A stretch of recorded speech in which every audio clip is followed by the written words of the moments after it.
কিন্তু আওয়ামী লীগ যেইভাবে উৎখাত হয়েছে, শেখ হাসিনা উৎখাত হয়েছে, আপনি সংখ্যাগরিষ্ঠ মুসলমান মুসলিম দেশের রাষ্ট্রপ্রধান হয়ে ইসলামের বিরুদ্ধে কোনো কিছু করবেন, আমরা সহযোগিতার হাত গুটায় নেব, আপনার বিরুদ্ধে কাপড় নিয়ে মাঠে নামতে বাধ্য হব। ইসলামের বিরুদ্ধে বাংলাদেশে কোনো কিছু করতে চাইলে আমাদের লাশের উপর দিয়ে আসতে হবে, লাশের উপর দিয়ে আসতে হবে। ডক্টর ইউনূস সাহেব, আপনি যখন সর্বপ্রথম ক্ষমতায় এসেছেন, আমরা আপনাকে সহযোগিতা করেছি। আওয়ামী লীগ বেশিরভাগ ভারতের মুদির কুলে বসে এই দেশ থেকে আপনাকে উৎখাত করার জন্য সর্বপ্রথম যে কাজটি করেছিল সংখ্যালঘুদের উপর নির্যাতন। সেই নির্যাতনের আওয়াজ যখন উঠেছে, আমরা মন্দিরগুলোকে পাহারা দিয়েছি, আমরা এই দেশে রাস্তাঘাটে ট্রাফিকের কাজ করেছি। আমরা এখন পর্যন্ত আপনাকে সহযোগিতা করতে চাই, তবে ইসলামের বিরোধিতা যারা করবে তাদেরকে আপনি প্রশ্রয় দিতে পারবেন না। আজকের এই সমাবেশ আবারও প্রমাণ করেছে হেফাজতে ইসলাম ছিল, আছে এবং থাকবে। শাপলা চত্বরে 1,54,000 গুলি হেফাজত ইসলামের নেতা কর্মীদের উপর বুকের উপর চলে। হেফাজতকে ধ্বংস করা যায় নাই, আজকে কোন শক্তি হেফাজতকে ধ্বংস করতে পারবে না। সংগ্রামী সাথী ও বন্ধুগণ, গত 15 বছর ফ্যাসিস্ট সরকার, আওয়ামী সরকার বাংলাদেশে যে হত্যাকাণ্ড নির্যাতন চালিয়েছে, তাতে প্রমাণ করেছে বর্তমান বিশ্বের দরবারে সবচাইতে বড় একটি সন্ত্রাসী সংগঠন আওয়ামী লীগ। জেলখানায় ছিলাম প্রায় 2 বছর। জেলখানার ভিতরে দেখেছি সন্ত্রাসের দায়ে অনেক সংগঠনকে ব্যান করা হয়েছে, নিষিদ্ধ করা হয়েছে, তাদের নেতাকর্মীরা জেলে আছেন। যতগুলি সংগঠনকে নিষিদ্ধ করা হয়েছে, সবগুলি সংগঠনের নিষিদ্ধ হওয়ার কারণ বা সন্ত্রাসী কার্যক্রম যদি তালাশ করা হয়, আওয়ামী লীগের একদিনের সন্ত্রাসের সমান হবে না। সুতরাং আজকের মঞ্চ থেকে দাবি জানাতে চাই, সন্ত্রাসের দায়ে আওয়ামী লীগকে নিষিদ্ধ করতে হবে, আওয়ামী লীগকে নিষিদ্ধ করতে হবে।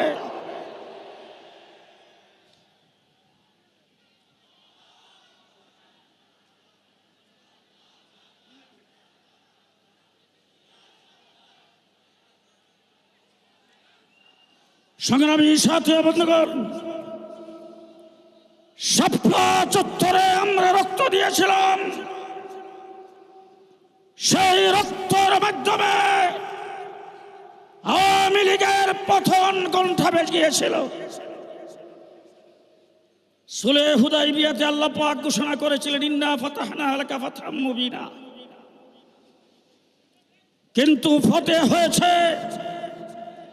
ফতেহ মক্কার সময়ে শাপলা চত্বরে পতনের ঘণ্টা বেজেছিল 2024-এর ছাত্র জনতার আন্দোলনে শেখ হাসিনা বিদায় হইতে বাধ্য হয়েছে।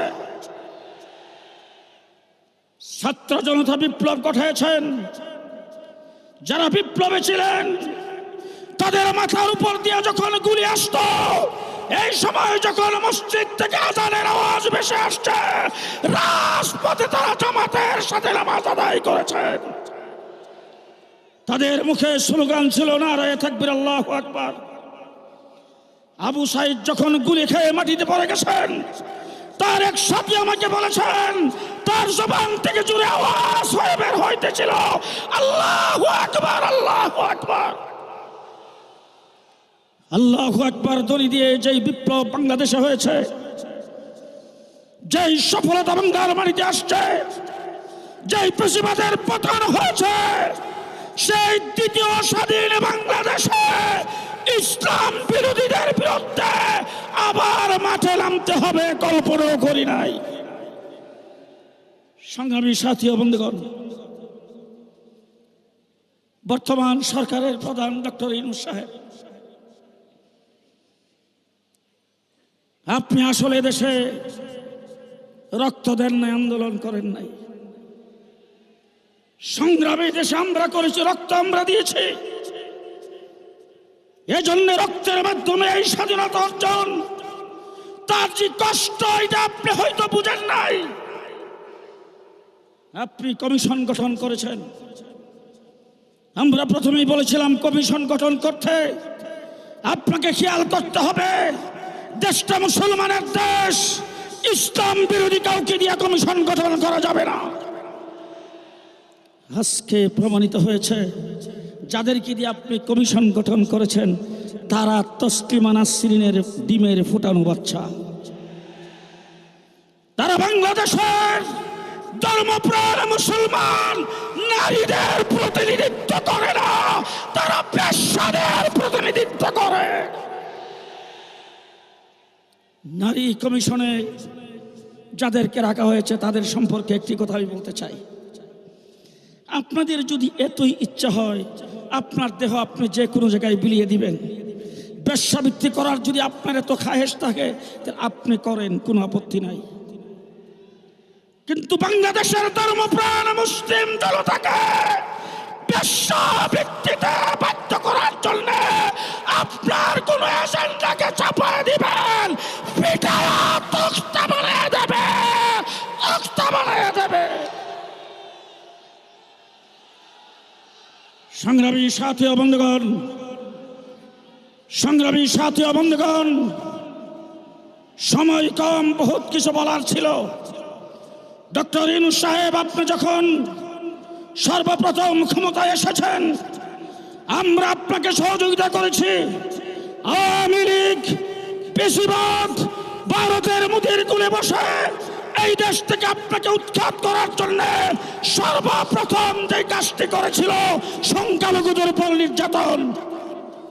সেই নির্যাতনের আওয়াজ যখন উঠেছে আমরা মন্দিরগুলোকে পাহারা দিয়েছি, আমরা এই দেশে রাস্তাঘাটে ট্রাফিকের কাজ করেছি। আমরা এখন পর্যন্ত আপনাকে সহযোগিতা করতে চাই, তবে ইসলামের বিরোধিতা যারা করবে তাদেরকে আপনি প্রশ্রয় দিতে পারবেন না। নতুবা আপনাকে জানাই দিতে চাই, যদি আপনি ইসলাম বিরোধী কোনো গ্রুপকে প্রশ্রয় দেন, বাংলাদেশের ইসলামের বিরুদ্ধে কোনো আইন, কোনো সংস্কারকে চাপাই দিতে চান, শেখ হাসিনা পাক করা ভাত খেয়ে যাইতে পারে নাই। শেখ হাসিনা পাক করা ভাত খেয়ে যাইতে পারে নাই। সুতরাং শেখ হাসিনাই বলছিল আওয়ামী লীগকে উৎখাত করতে পারে, সেই শক্তি বাংলাদেশে নাই।